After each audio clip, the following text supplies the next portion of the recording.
Bonjour à tous et bienvenue dans Fox DVD. Dernier opus de la trilogie des top 6, nous allons aujourd'hui parler des mauvais DVD.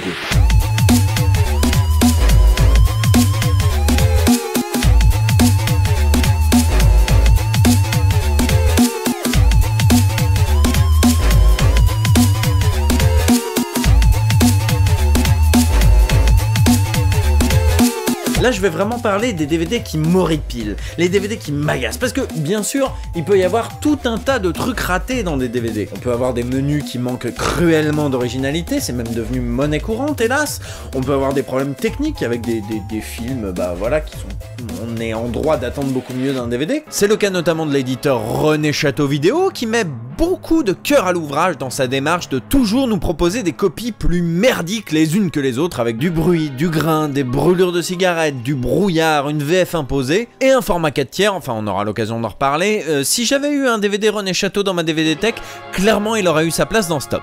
Et puis bien sûr il y a tout un tas de petits trucs qui peuvent vous gâcher totalement un DVD, comme par exemple le fait de pas pouvoir changer de langue à la volée. Ça c'est insupportable. Surtout quand on fait une émission sur le doublage et qu'on aimerait bien pouvoir comparer l'extrait en VO et en VF, mais qu'on peut pas, il faut repasser par le menu principal. C'est méga chiant. Qu'est-ce que vous avez dans la tête, les éditeurs DVD? Enfin, je parle du choix des langues, mais il y a aussi ceux qui chient complètement leurs sous-titres en confiant ça à des sous-titrants qui, j'en suis sûr, ne parlent même pas la langue. J'ai eu cet exemple encore récemment chez Universal avec Sexy Dance. C'est irregardable. Te calme, Mac. Je veux qu'on sorte d'ici. Tu penses que tu le ferais, mais tu le sais seulement, la situation est là. Cela suffit maintenant. Il suffit. Mais aujourd'hui, on parle de DVD véritablement ratés. Il y a un problème, et il faut crever l'abcès, et on va le crever ensemble à travers à nouveau un top 6, parce que j'aime bien les tops, parce que j'aime bien faire des listes, et croyez-moi, la liste est gratinée. On va commencer, et c'est très original pour un top 6, par le numéro 6. Et ce numéro 6, c'est... La Vengeance de Morsay. Alors vous vous dites peut-être, mais quelle édition Mr. Fox, celle-ci ou celle-là? Les deux sont nazes. Mais je dirais que quand même la plus naze, ça doit être celle-là. La Vengeance en soi n'a pas une affiche terriblement laide. La deuxième édition à ce niveau est beaucoup plus laide avec ce 1 qui ne veut rien dire. Là on a quand même une charte graphique intéressante, etc. C'est cohérent, etc. Mais alors, c'est très probablement la jaquette la plus mensongère que j'ai vue de toute l'histoire du DVD. Les deux éditions se vendent d'un nominé au Festival de Cannes, ce qui est bien sûr totalement faux. Enfin, tu peux présenter n'importe quel film au Festival de Cannes, donc théoriquement, n'importe quel film est nominé au Festival de Cannes. Je pense qu'il a un petit peu joué sur ça. Mais en même temps, personne n'est dupe, voilà, c'est Morsay, c'est La Vengeance. Donc voilà, quand c'est marqué une nomination au Festival de Cannes, je pouffe. On a également des gros mensonges sur le format d'image, puisqu'il a indiqué Full HD Quality, ce qui me semble... A priori, je peux me tromper, impossible pour un DVD. Désolé Morsay, mais c'est vrai, on ne peut pas faire de Full HD avec un DVD. La petite case langue est elle aussi très mensongère, puisqu'il est indiqué français, arabe avec un S, anglais, hollandais et portugais. Non, ce ne sont pas les différentes pistes sonores du DVD, ce serait trop beau. Non, ce sont les langues parlées dans le film. Pas toujours sous-titrées d'ailleurs. Et quand elles sont sous-titrées, c'est sous-titré avec le cul. Non, vraiment, tout ce qui est écrit à l'arrière de cette jaquette, c'est un mensonge éhonté de A à Z. Le résumé. Le résumé, je vous le lis parce que je l'aime bien. D'après une histoire vraie. Deux frères issus de la banlieue. Point. Le premier, Zehef, de personnalité calme et posée. Le deuxième, Morsay, totalement différent de son frère et quant à lui de caractère sauvage et impulsif. Zehef essaye lui de s'en sortir en produisant sa propre ligne de vêtements hip-hop, mais malheureusement, le destin en a décidé autrement. Tout commence à partir d'un simple contrôle policier qui finit par dégénérer à cause d'un policier de la brigade anticriminalité au caractère provocateur QUA auquel Morsay finit par céder en frappant et en insultant l'agent. Suite à ces événements et après 24 heures de garde à vue, Zehef et Morsay se retrouvent en comparution immédiate et incarcérés à la prison de la Santé. Après avoir purgé leurs peines respectives, Zehef et Morsay se retrouvent confrontés avec un M à une réalité de eux fulgurante qui est celle de la réinsertion sociale sans eux. Mais malheureusement, le destin en a décidé autrement. Oui, c'est bien la deuxième fois que vous lisez ça. C'est à la vie de rue que leur quotidien va être rythmé. Bagarre, embrouille et magouille, avec tous les aléas que comporte la vie de rue. C'est bourré de fautes d'orthographe, de fautes de grammaire, de fautes de ponctuation. C'est lamentable, ça ne veut rien dire, il y a plein de répétitions. C'est nul à chier. Et le pire dans cette histoire, c'est que pour la seconde édition, Ils ont absolument pas corrigé ce texte. C'est exactement le même, avec exactement les mêmes fautes d'orthographe. C'est formidable. Il y a un souci du détail que je trouve formidable. En plus, c'est marrant, il y a au moins la moitié du texte que tu peux lire avec le ton d'enquête exclusive, quoi. Tout commence à partir d'un simple contrôle policier qui finit par dégénérer à cause d'un policier de la brigade anticriminalité. C'est à la vie de rue que leur quotidien va être rythmé. Bagarre, embrouille et magouille avec tous les aléas que comporte la vie de rue. Et le DVD en lui-même, me direz-vous? Eh ben, le menu est... comment dire?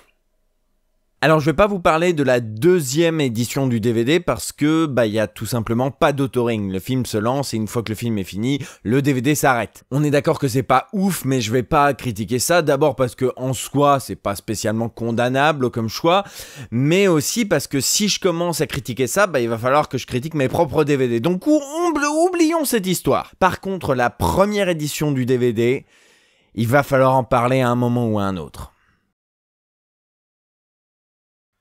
Voilà, alors, que tu fasses ça pour le DVD du mariage de ta cousine, je peux tilter.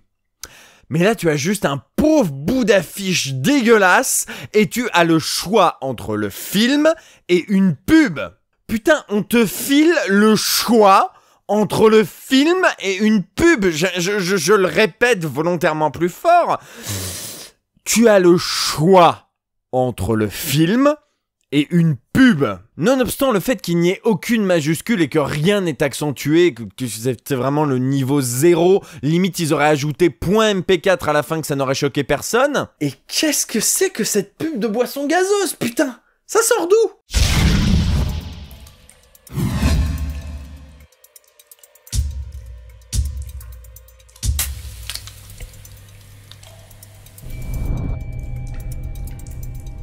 La meilleure boisson énergisante au monde.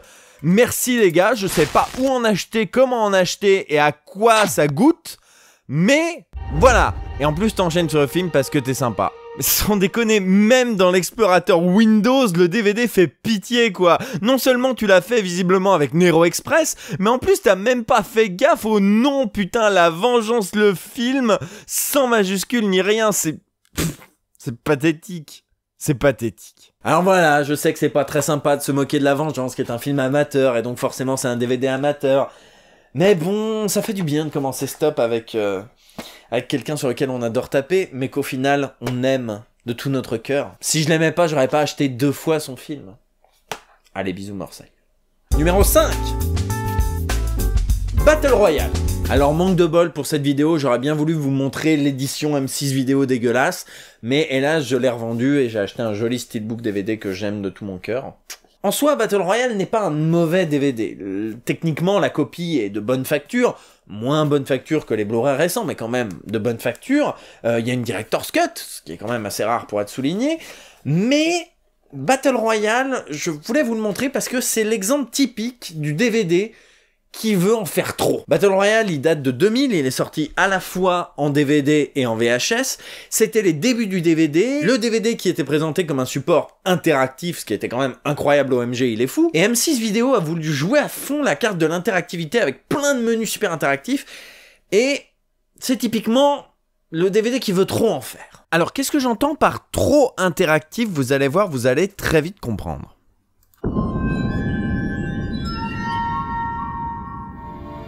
Lucie et moi, on avait beau se ressembler, on était très différentes. Non, ça c'est une pub. Un soir, elle est... Ça aussi. Voilà, donc ici vous avez un choisissez un personnage avant de rentrer dans le DVD Battle Royale. Chaque personnage dispose de 2 vies. Est-ce que tu la sens, l'idée de merde? Alors pour rappel, parce que je me rends compte que tout le monde ne connaît peut-être pas le film, Battle Royale est une adaptation d'un livre de Koshun Takami. Le concept, c'est 42 élèves qui se retrouvent sur une île et qui doivent s'entretuer. Voilà, pour faire court. L'île est quadrillée, se décompose en plusieurs zones et parfois des zones deviennent zones interdites. Il faut pas être dedans, sinon on explose parce qu'on a un collier autour du cou qui fait que si on n'est pas très obéissant, on explose. Et donc on peut exploser quand on est dans une mauvaise zone, etc. Donc supposons que je suis un jeune homme qui découvre le film avec ce DVD, je ne pige absolument pas de quoi il est question. Supposons maintenant que je suis un jeune homme qui connaît le film, je ne comprends pas pourquoi j'ai 2 vies. Non, mais surtout, je sens venir le concept de merde à des kilomètres à la ronde. Mais soit, choisissons un personnage, eh bien, choisissons Chouïa, parce qu'il est un chouïa sympathique. Et François a déjà fait cette blague.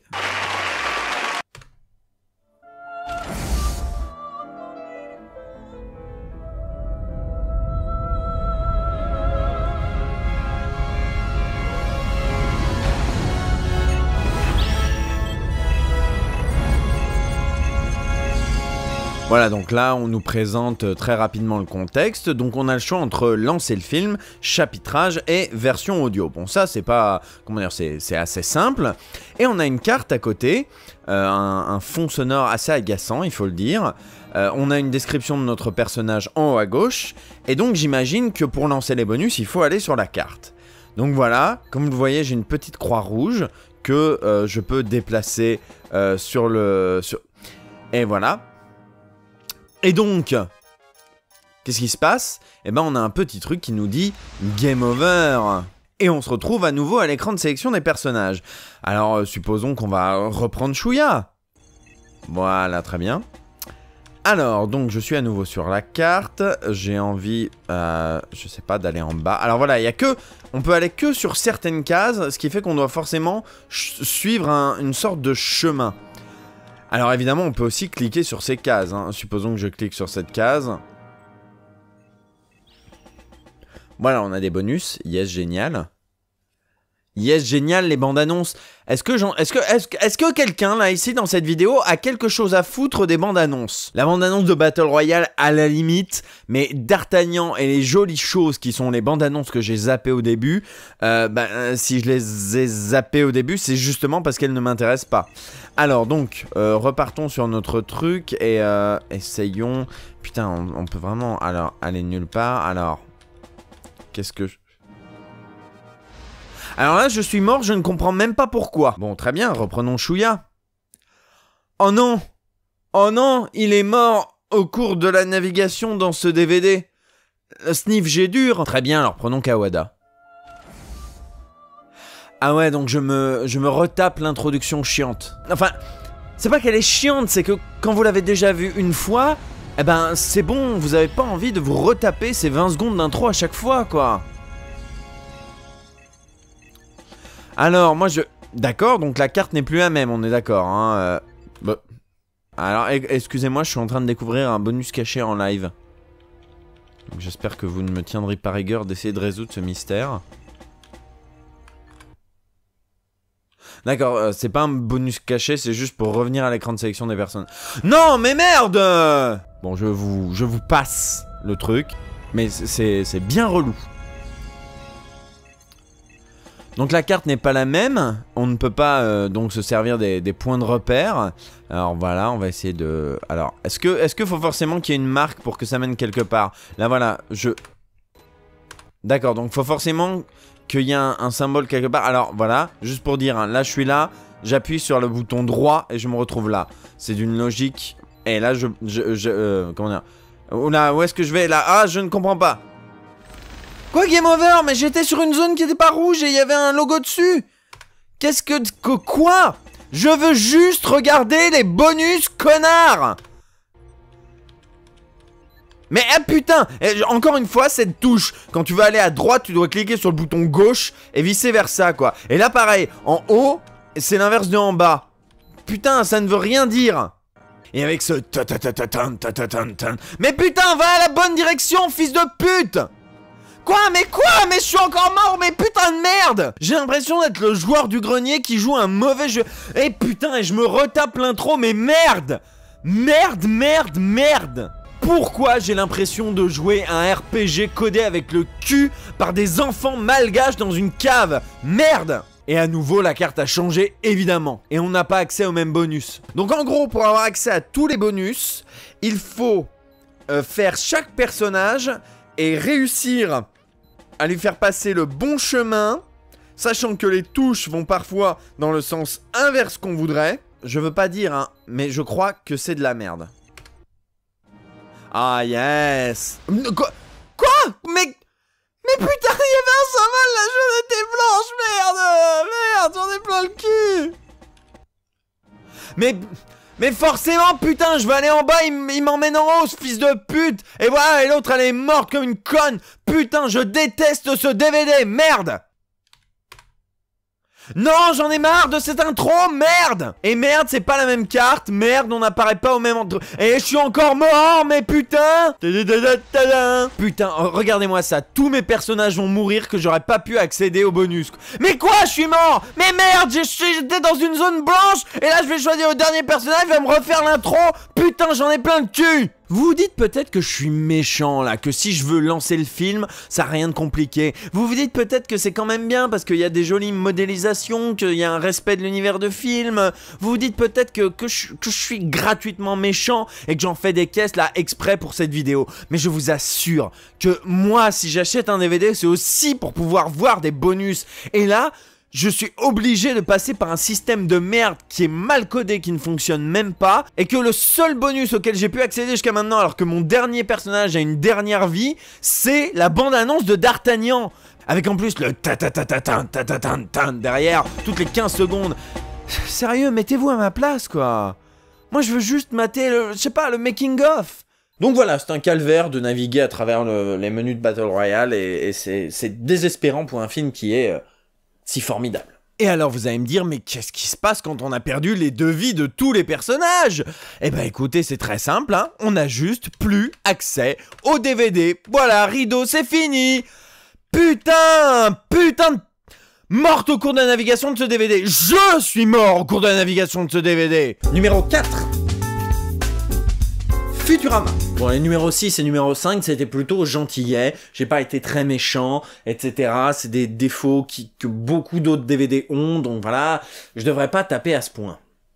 Avec Futurama, on rentre de plein pied dans les hostilités. Futurama, c'est une série qui a une VF mouvementée, j'avais déjà fait une vidéo dessus il y a de nombreuses années, et je pense qu'à l'occasion j'en referai une, mais en gros pour faire simple, les saisons 1, 2 et 3 ont été doublées pour Canal+, et les saisons 4 et 5 des années plus tard pour une autre chaîne avec une autre équipe et un autre studio, et c'était moins bien. Et le truc marrant, c'est que ces 5 saisons de Futurama ont été découpées en 4 volumes, qui sont appelés saisons.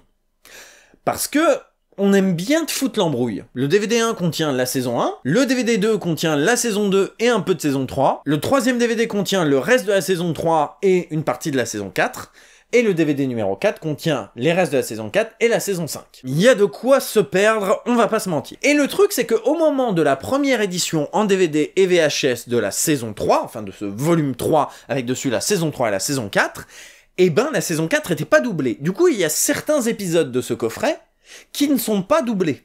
Parce que à l'époque, eh ben, on n'avait pas de doublage. Et plutôt que doubler pour le DVD, on a décidé de laisser en VOST. Ça arrive fréquemment. Ensuite, comme je l'ai dit, la saison 4 et la saison 5 ont été doublées, et de ce fait, le 4e coffret contient tous les épisodes en VF. Donc pour résumer, on se retrouve avec certains épisodes de la saison 4 qui sont dans le DVD numéro 3, qui ne sont pas en VF, alors que la VF existe. Déjà, ça c'est chiant. C'est très chiant. Mais soit. Il y a eu donc cette première édition des coffrets Futurama, ensuite il y a eu un coffret 4 saisons, mais comme dedans il y avait toujours les mêmes coffrets, eh ben on s'est dit qu'on allait laisser les épisodes sans VF, bon c'est chiant, mais commercialement c'est compréhensible. Ensuite Comedy Central a racheté la série et a sorti 4 longs métrages d'animation, l'occasion donc pour 20th Century Fox Home Video de ressortir un magnifique coffret qui a une forme de tête de Bender, et c'est d'ailleurs de ces coffrets-là que viennent ces magnifiques DVD, qui se baladent d'ailleurs. On est donc logiquement en droit de se dire, puisque c'est une réédition intégrale, ils vont en profiter pour rajouter les VF des épisodes qui manquent. Tu penses? Oh wait, you serious? Let me laugh even harder. Non, ils ont pas fait ça. Ils avaient l'occasion, en rééditant une belle intégrale avec des visuels différents, des trucs différents, etc., de faire un truc différent et de rajouter les VF, mais non. Messieurs ont voulu faire les cons, ils ont gardé le même authoring, et donc de fait, il n'y a pas les nouvelles VF, alors que ces VF existent, bordel! C'est pas comme s'il fallait les enregistrer, c'est pas comme si vous aviez pas les droits. Vous les avez, les droits, sinon ils seraient pas sur le coffret numéro 4. Vous êtes bêtes! Mais si l'histoire s'arrêtait là, ce serait trop beau! On est d'accord! Parce qu'après ces 4 films d'animation, Comedy Central a décidé de racheter quelques saisons de Futurama. Et ces nouvelles saisons sont sorties en DVD, et il a fallu le temps qu'il a fallu, mais ces coffrets sont aussi sortis en France. Aux États-Unis, il y a 4 coffrets, saison 5, pour prendre la suite du coffret DVD saison 4, même si c'est pas la saison 5, enfin bref, saison 5, saison 6, saison 7, et saison 8. Encore une fois, c'est con parce que c'est des demi-saisons, enfin bref, on n'est plus à ça près. Donc voilà, c'est une numérotation bidon, mais soit. Alors déjà, ils sont sortis en Blu-ray aux États-Unis et pas en France. Je vous ai dit qu'il y avait eu saison 5 et saison 6, et ben en France, on a fait un coffret saison 5 et 6. Bon, déjà, c'est pas beau. En plus, on loupe le visuel Layla, ce qui est quand même très dommage. Cela dit, ça conserve la taille de coffret standard, et du coup, on peut le ranger sans trop s'en vouloir. Avec cela, ça colle, c'est bien, ça passe. Donc on est en droit de se dire, pour les saisons 7 et 8, ils ont fait pareil, un coffret 7 et 8. Tu penses? Non, bah non, ils sont trop cons. Ils ont fait volume 7 et volume 8, voilà. Et en demi-truc, et voilà. Du coup, quand tu les mets côte à côte, t'as saison 5 et 6, saison 7 et saison 8. C'est une idée de merde, c'est de la merde, tu pètes. Enfin voilà, c'est de la merde, c'est de la merde, c'est de la merde, c'est une idée de merde. C'est nul à chier. C'est nul à chier. Alors la petite cerise au bout du tunnel, c'est que ils ont fait une nouvelle intégrale en intégrant les saisons 5, 6, 7 et 8. Et du coup, bah, ils ont réédité encore une fois le volume 3. Et encore une fois, ils n'ont pas rajouté la VF. Vous êtes cons ou quoi? Mais vous êtes cons, putain!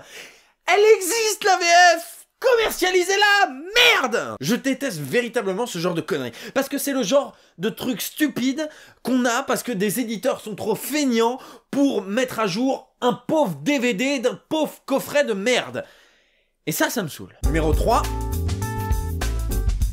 Abyss. Alors j'ai pris Abyss en exemple phare parce que en ce moment il est dans l'actualité, etc. C'est James Cameron, etc. Mais j'aurais aussi pu prendre Pocahontas, une édition de Pocahontas, et Funny Games. En fait, à travers l'exemple d'Abyss, moi j'ai envie de vous parler d'un phénomène qui est assez relou, qui est mettre des films 16/9 au format 4/3. C'est une pratique totalement stupide qui date de l'époque où tout le monde avait des téléviseurs 4/3 et où les éditeurs se disaient « Oh, c'est trop compliqué quand même de faire des formats 16/9, les lecteurs DVD ne sont pas capables de faire la distinction, ils étirent l'image, c'est chiant.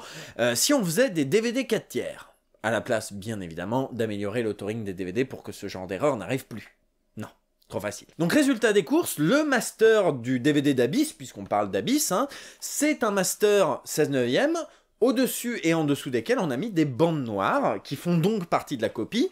Du coup, si vous regardez le film sur un écran 16/9, une télé, un écran plat, ce que vous voulez, un projo même, vous allez vous retrouver avec le film dans un carré noir.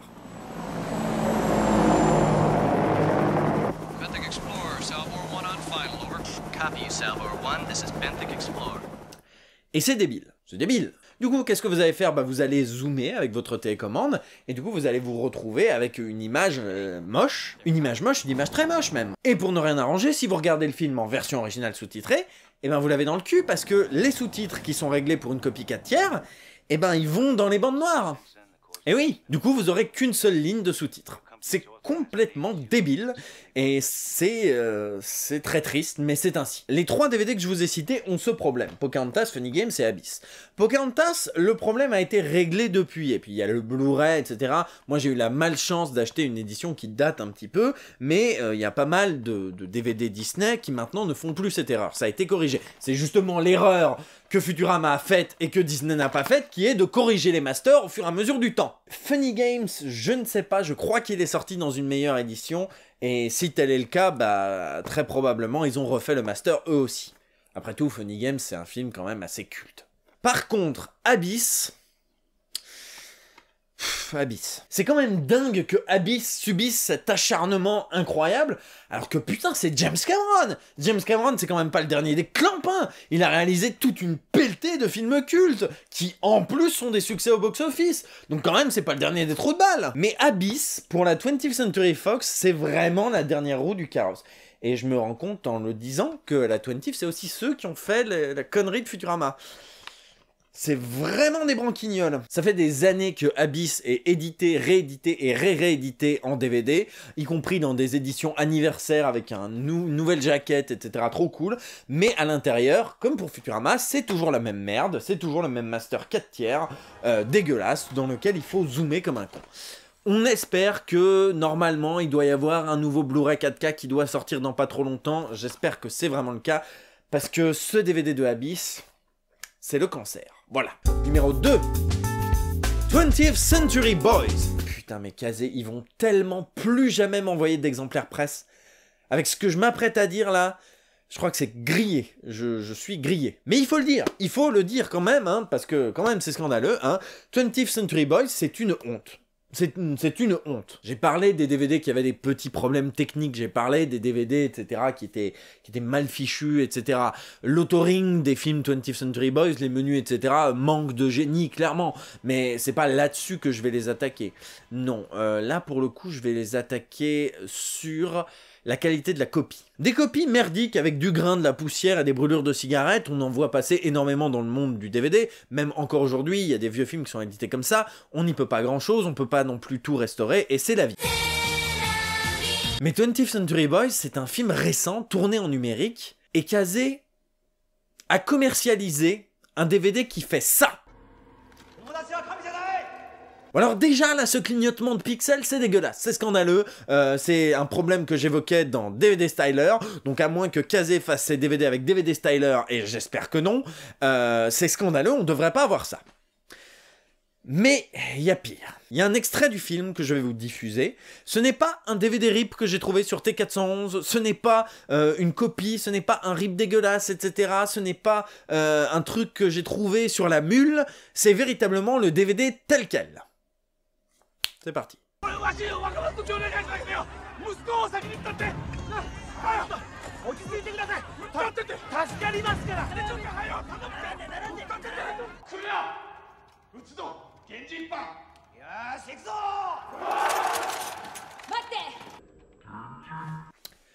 Voilà, je vais laisser la capture d'écran un petit peu ici, là, que vous vous rendiez un petit peu compte.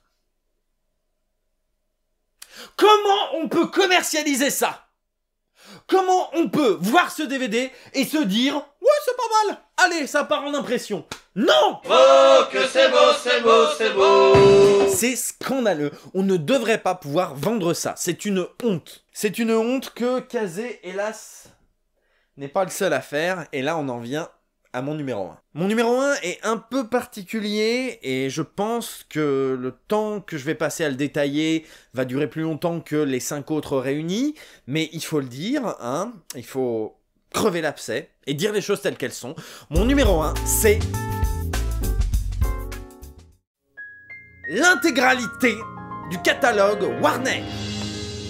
L'intégralité. Tout Warner Bros Vidéo. Là, j'ai parlé un petit peu de DVD qui avaient quelques problèmes, etc. Tous les problèmes que j'ai évoqués dans les 5 derniers points, Warner les accumule tous. C'est formidable.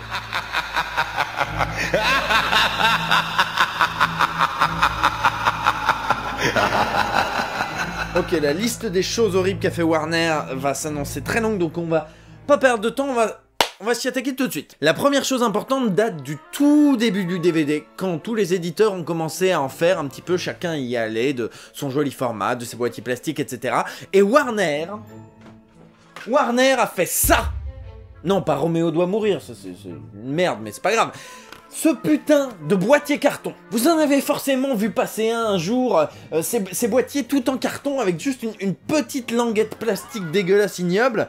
Eh ben ça c'est Warner. Et ça c'est une exclusivité Warner. Cette aberration qu'est la jaquette carton, d'une part dénote de toutes les autres jaquettes que vous pouvez avoir dans votre DVD Tech, mais bon ça c'est de la maniaquerie de bas étage, vous dites peut-être que vous en battez les couilles, mais en plus de ça, bah ça s'abîme méga vite. Le carton ça s'abîme très vite, c'est pas nouveau putain, n'importe quel couillon sait ça. Résultat des courses, et bah vous avez des trucs qui deviennent tout de suite merdiques, voilà, et puis alors en plus quand il y a une étiquette de cache converteur, et bah tu peux pas l'enlever, sinon on t'enlève le truc à vrai, et puis alors du coup voilà, après il y a ça, tu vois, qui peut s'enlever, et puis si ça se casse, bah tu l'as dans le cul, voilà, c'est de la merde, putain de merde. Et le pire dans cette histoire, c'est qu'il y a des DVD qui n'ont jamais été réédités en autre chose que ce format carton. Autant Matrix, bah voilà, si vous en avez marre de l'édition carton nulle à chier, et ben vous faites autrement, vous trouvez le DVD en version plastique, ça va, c'est jouable. Mais d'autres films, comme par exemple Man on the Moon, et ben il existe que comme ça. Donc tu l'as dans le cul, t'es obligé d'acheter ce format cartonné merdique, et du coup quand il y a un petit pet comme celui-ci, eh ben t'as plus que tes yeux pour pleurer. Parce que c'est comme ça et pas autrement, et tu l'as dans l'os, tu peux pas faire autrement, et tu chiales toutes les larmes de ton corps. Voilà. Pour continuer dans les débuts du DVD, etc., eh ben Warner, sur ses premiers DVD, ils ont une sale manie qui est de ne pas mettre du tout de menu. Donc tu mets ton DVD dans le lecteur, et directement le film se lance sans te demander ni la langue, ni rien, ni pas de bonus, etc. Interactivité, mon cul! Les mecs n'ont absolument pas compris toutes les possibilités qu'offre le DVD, pour eux c'est une VHS, donc voilà, roulez jeunesse. Bon ok, j'ai dit que le DVD de Battle Royale était un peu trop interactif, mais entre trop interactif et 0% interactif, il y a peut-être un juste milieu à trouver, non? Alors après, ils ont compris que bon, c'était peut-être pas mal de mettre des menus. Alors ils ont mis des menus qui, parfois, sont parmi les menus les plus moches de la Terre. Aucune interactivité, etc. C'est zéro, c'est le niveau 0. Mais bon, voilà, si je commençais à gueuler sur tous les éditeurs qui ont un niveau 0 d'inventivité, niveau menu, eh ben j'aurais pas fini. Donc passons. En revanche, Warner a une autre sale manie de merde, qui est que quand tu laisses tourner 2 ou 3 fois la boucle du menu, et ben le film il se lance tout seul. Voilà, il te demande pas ton avis, voilà, il fonce, et puis toi tu cours derrière. Oui, parce qu'il part du principe que jamais tu vas uriner, jamais tu vas chercher un paquet de chips, jamais tu vas faire... Non, il faut forcément que au moment où tu lances ton DVD, t'es prêt à foncer, à courir. Alors vous vous dites peut-être, oui, mais quand on a perdu la télécommande, c'est pas mal. Oui, sauf qu'il lance le film en VO sans sous-titres. Donc niveau praticité, si t'as pas la télécommande et que tu peux pas changer de langue, eh ben... on repassera. D'ailleurs, dans la catégorie les débuts de Warner, on peut rajouter cette idée farfelue des 2 faces du DVD. En effet, sur certains DVD, il y avait 2 faces, une face qui contenait le film en 16/9 et une face qui contenait le film en 4/3. Et quand je dis 4/3, je veux dire bien sûr couper les bords du film. Alors au-delà du fait qu'il faut vraiment être complètement abruti pour découper les bords de son image parce qu'on a la flemme d'avoir des bords noirs en haut et en bas de son écran cathodique, force est de constater qu'ils n'ont pas conservé cette idée merveilleuse sur les seuls DVD qui en avaient besoin, les films de Kubrick qui sont pensés à la fois en 4/3 et en 16/9. C'était le seul moment où cette idée était utile, et non, parce que vous êtes des débiles. Pour terminer avec les premiers DVD Warner, n'ayant pas compris que l'objectif du DVD c'était d'offrir une meilleure qualité d'image que la VHS, eh ben parfois les DVD de Warner, ils ont une sale gueule de merde. Aucun travail sur l'image, des brûlures de cigarettes, des rayures, des trucs dégueulasses, enfin voilà, c'est typiquement ce qu'on est en droit de ne pas attendre quand on achète un DVD. Ce genre de qualité merdique, c'est des choses qu'on laisse aux éditeurs tertiaires, à Seven DVD, à des trucs Mandarin Production, que sais-je, mais non, là Warner, c'est un des premiers éditeurs de DVD en France, mais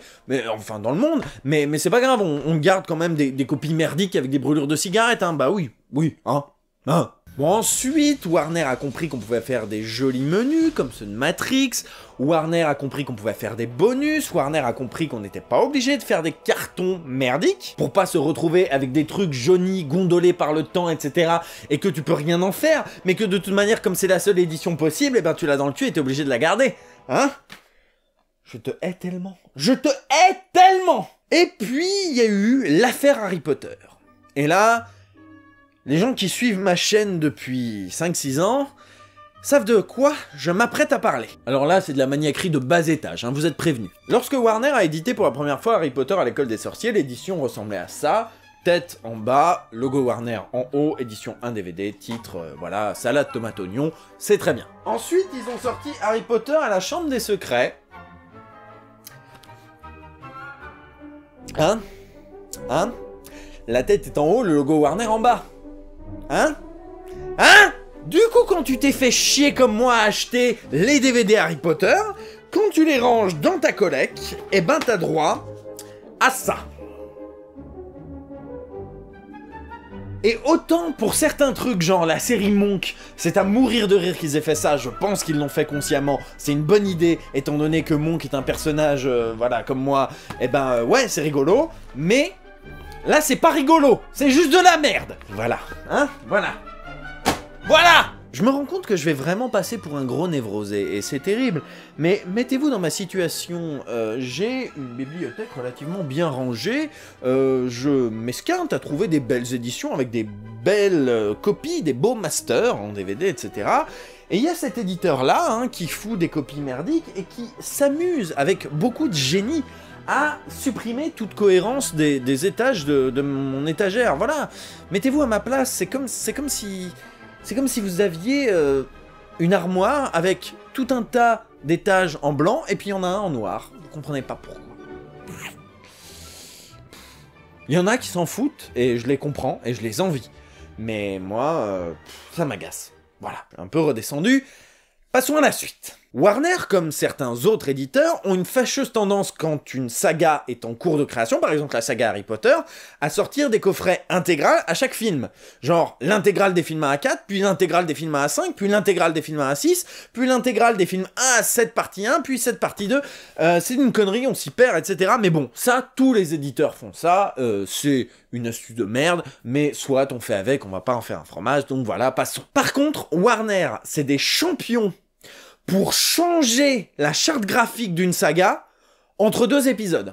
C'est-à-dire que, voilà, je reprends Harry Potter, voilà les épisodes 2, les épisodes 3, les épisodes 4, et puis à partir de l'épisode 5, ils ont complètement changé. Ils ont fait toute une nouvelle charte graphique, ils ont réédité tous les films en DVD avec cette charte graphique-là, charte graphique qui a été abandonnée dès le 6e ou le 7e partie, hein, je ne sais plus. En tout cas, c'est une charte graphique qui n'a jamais été terminée. Voici maintenant une liste non exhaustive de tous les visuels Harry Potter abandonnés en cours de route.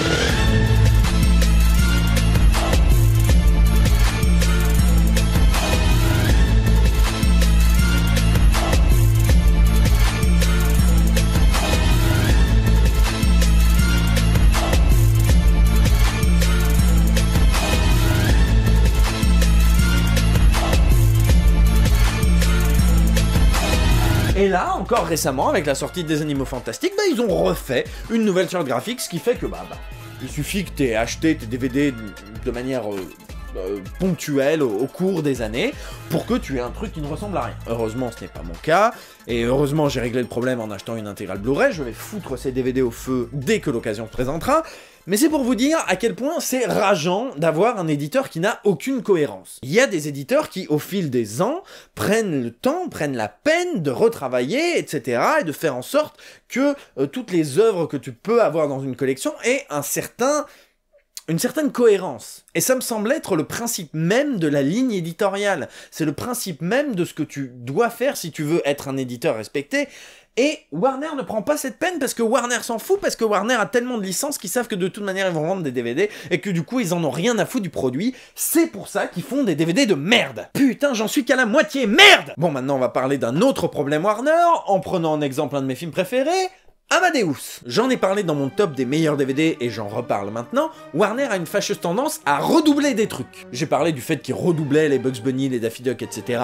de manière honteuse et scandaleuse, mais ils font ça tout le temps. Ils ont fait ça pour Il était une fois en Amérique, évidemment, donc tout un magnifique doublage de l'époque passe à la trappe. Et puis ils ont fait ça pour Amadeus, hein, la Director's Cut qui est sortie et qui est maintenant quasiment la seule version disponible, efface totalement le merveilleux doublage d'époque, avec Luc Hamet et tout, pour transformer ça en vieux doublage nul, avec toujours Luc Hamet, mais 3 crans en dessous de ce qu'il faisait à l'époque, et puis des acteurs OSEF qui jouent de manière OSEF, parce que de toute manière ils ont eu un tout petit budget pour faire un doublage DVD. Voilà. Alors vous allez me dire, mais Mr. Fox, le redoublage, voilà, ça fait partie de l'ordre naturel des choses, il y a plein d'éditeurs qui le font. Oui, mais par exemple, vous voyez Amadeus, eh ben, voilà, le doublage de 82, à part dans l'édition simple DVD, eh ben on l'a dans le cul, et on peut plus la récupérer. À l'inverse, si je prends un film comme Les Dents de la Mer, dans le somptueux Blu-ray proposé par Universal, on peut tout à fait choisir entre la version française d'époque et la version française de 2006 qui a été faite pour réactualiser un petit peu. On peut choisir sa VF et ça me semble être la moindre des choses. Et c'est pareil dans E.T. et c'est pareil dans tout un tas d'autres films. Mais Warner ne fait pas ça. Warner redouble. Et alors, le problème avec Amadeus, c'est qu'il y avait juste quelques scènes supplémentaires à doubler. Il y avait juste quelques scènes supplémentaires à doubler. C'était pas compliqué. Mais non, ils ont voulu redoubler tout le film. Et c'est une idée de merde. Et c'est de la merde. Et vous êtes des enculés de faire ça. Et dans la série Idée de merde, on va parler d'une autre idée de merde de Warner, qui est ceci. Les magnifiques, merveilleux et lamentables boîtiers recyclés, où il y a moins de plastique, comme ça, ça gaspille moins de plastique, et du coup, c'est bien pour la planète. C'est bien pour la planète, mais c'est pas bien pour nous du tout. Parce que de ce fait, le boîtier est plus fin, et donc le plastique s'abîme plus vite, et donc le CD a plus de chances de se péter et de se compresser, parce que en fait, l'attache qui est au milieu a plus de chances de se péter comme elle est plus fine. Donc résultat des courses, on se retrouve avec des DVD totalement flingués, au bout de 2 ans, parce que le DVD il se balade dans sa boîte, parce que la boîte elle est merdique, parce que voilà, Warner fait de la merde, et ça m'énerve. Alors vous vous dites peut-être, oh mais Mr. Fox, tout ça c'est de vieilles histoires, là tu parles de DVD quand même, depuis que Warner est passé au Blu-ray ça va mieux quand même. Non, ça va pas mieux. Quand le format Blu-ray a été lancé, il y a plein d'éditeurs qui sont mis à lancer les Blu-ray, etc., à sortir des combos DVD plus Blu-ray, pour que les gens qui aient encore des vieilles plateformes puissent regarder les deux et comparer, etc. Et Warner a fait un truc absolument scandaleux qui devrait être puni, hein, mais hélas ça n'a pas été le cas. Ils ont fait exprès de saloper leurs DVD pour vendre des Blu-ray. True story de ouf. Je ne déconne pas, les DVD Warner étaient de meilleure qualité avant le Blu-ray qu'après le Blu-ray. C'est une logique commerciale qui se tient, hein, bien sûr. Saloper le précédent produit pour vendre le nouveau. C'est comme dire que l'ancien homo marche moins bien pour vendre le nouvel homo, on salope l'ancien homo pour que ça marche. Oui, je suis en train de comparer des DVD à une marque de lessive. C'est scandaleux, je suis désolé, c'est scandaleux. Ça ne se fait pas. J'ai eu la chance, avant de pouvoir l'échanger contre un Blu-ray digne de ce nom à pas trop cher, d'avoir le DVD de Pacific Rim. Et franchement, c'est une bouillie de pixels, c'est scandaleux. Quand un Jaeger balance un gros canon bleu, le gros canon bleu, c'est un gros carré de merde en plein milieu de l'écran. C'est dégueulasse, c'est scandaleux, ça devrait être puni par la loi de faire des conneries pareilles. Faut que je boive un coup. Où est ma bouteille d'eau? Où est ma bouteille d'eau? Bon, je vais terminer rapidement parce que je commence à plus avoir de voix, alors si ton pêle-mêle le fait que maintenant, sur certains DVD, il y a plus du tout de pistes de sous-titres, c'est-à-dire, par exemple, le DVD de Batman, t'as le français, l'anglais et l'espagnol, et 0 sous-titres. 0. Bah non, je veux dire, les gens, ils parlent parfaitement anglais, y a pas besoin de mettre des sous-titres pour pouvoir profiter de comment est Batman en VO, etc. Non, on s'en bat les couilles, on n'a pas besoin de sous-titres. Allez, on met la VO, la VF, et puis pas de sous-titres, et puis voilà. Mais comment on peut vendre ça? Comment on peut échanger ça contre de l'argent? Bon alors j'ai dit que j'en parlerai pas, mais je vais en parler quand même un minimum.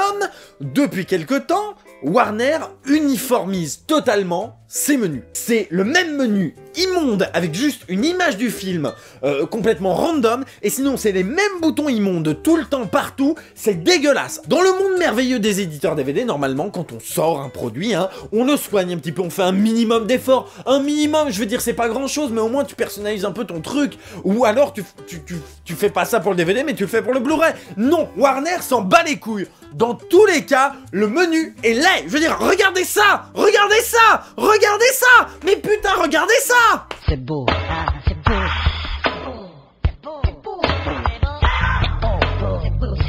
Et venez me dire après que Warner est un bon éditeur. Sérieusement, putain, merde. Alors pour terminer plus calmement, certains le savent, je me suis récemment mis au steelbook. J'aime bien les steelbooks, j'aime bien avoir des jolis steelbooks, etc. C'est cool.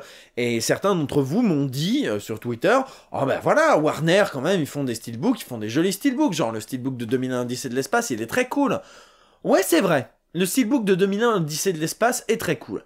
Mais c'est tout. Je veux dire, franchement, regardez le steelbook des Kubrick. Ils sont tous sur ce modèle-là. Noir, avec un truc à la con derrière, voilà, titre, logo, bah voilà, c'est sobre. Alors des gens disent, oui, c'est sobre, mais c'est de la merde. C'est sobre, mais franchement, c'est triste à pleurer. Et puis regardez les steelbooks Matrix.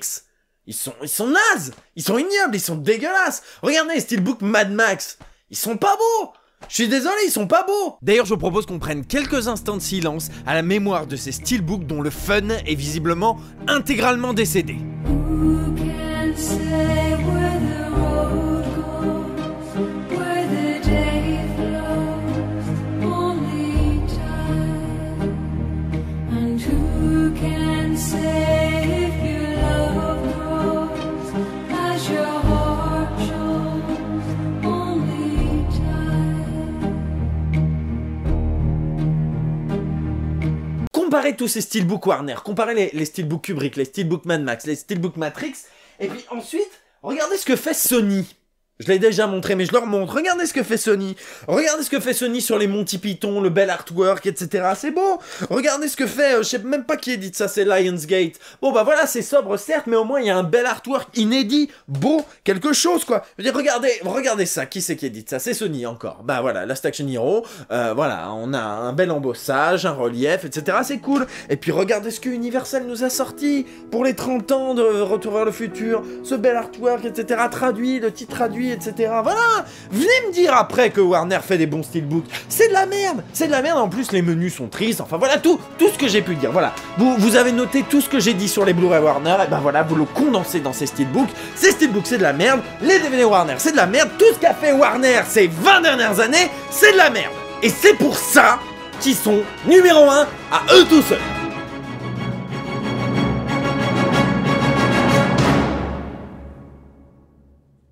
Voilà, c'est la fin de ce 3e opus de la trilogie des top 6. J'espère que ça vous a plu.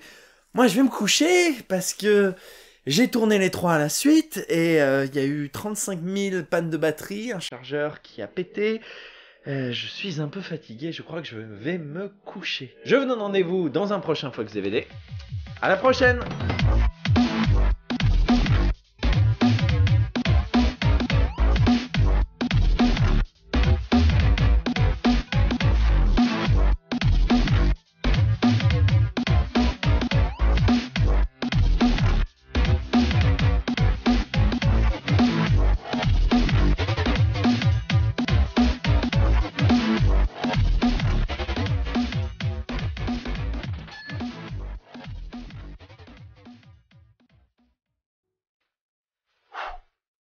Allez, dodo.